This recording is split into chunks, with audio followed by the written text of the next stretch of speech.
I want a woman who loves me for who I am. Now, what do I mean by that? Well, I'd like to talk about this issue today. So, there was this podcaster I used to listen to a lot. I don't really listen to him anymore, but that's a whole other thing. Um, but I respect this guy, and I remember one time he kind of this on one of his podcasts, the topic came up about the subject of being loved for who you are, and he kind of scoffed at it. He said, "People don't love you for who you are. If you are in a relationship, you have to bring something to the relationship. Everything is transactional, everything is conditional. Nobody loves you simply for existing." And I got the logic of what he was saying, but I remember feeling like he's kind of deliberately, or well, maybe not deliberately, but he's missing the point. So when people say, at least when I say I want to be loved for who I am, I don't mean I want an unconditional relationship where I don't have to provide anything. What I mean is I want to be loved because of something that's unique about me. I want a woman to actually see something special in me that she likes and not just see me as a utility. Like, a woman could look at a man and she could say, well, okay, he's a decent guy. He's nice enough. I get along with him well. He can provide for me. Like, okay, he'll do. I mean, maybe for some people that's enough, but you know, for a man like that, it's like you can be replaced because she doesn't see you as a full person. She just sees you as a utility, a tool, whatever. So when I say I want to be loved for who I am, I mean I want her to actually look at me and actually see me as an individual and a unique personality and say there's something about him, about that guy specifically that I like. There's something I feel I can't get from any other man on earth that I can get with him. Like that's the kind of that's how I want her to see me. And I know a lot of cynical people say, well, women don't think of men like that, but I don't think all women are like that. I do think some of them actually do love men in a very personal, specific way like that. And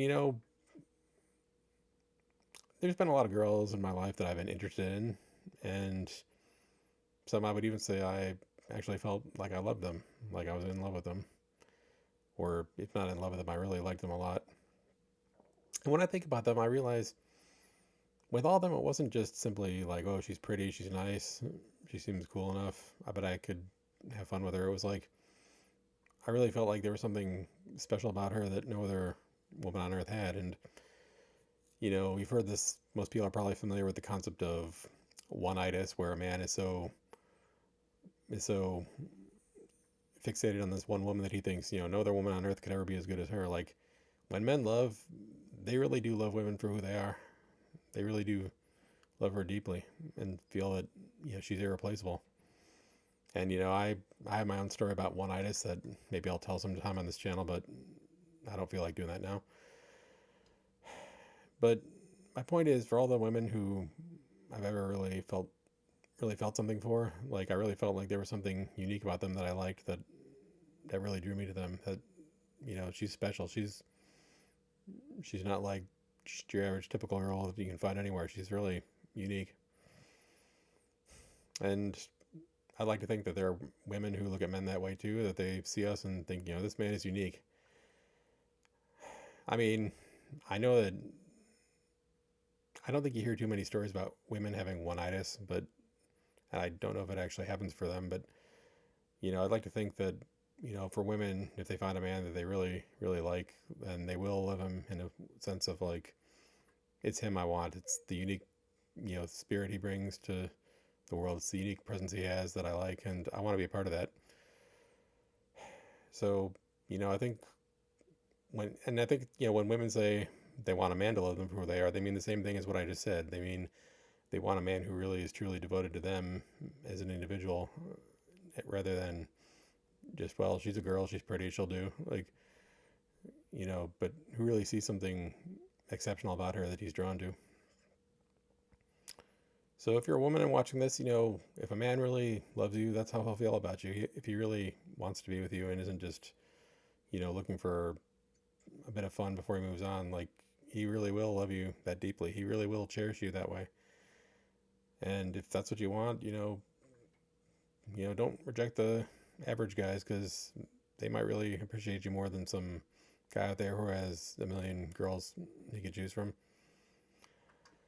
And I hope that, if also if you happen to be the one watching this, if you if you've ever thought about this issue, I'd love to hear what you have to say about it, and if you actually do love men for who they are, or you're capable of actually really seeing a man, like you're actually looking into his soul and seeing the special thing he brings to the world, and actually loving him on that level, not just as a, he's a good enough man for me. Okay, he checks my boxes, whatever. So yeah, I mean, and I guess as long as I'm here, I'll talk about the whole issue of romantic love. I mean, people could argue that historically marriage never had a real romantic basis. It was never about like, oh, this is my person, as they say nowadays. It was like, okay, you know, she has all the things I need for a good wife. He has all the things I need for a good husband. We can get together and this will probably work.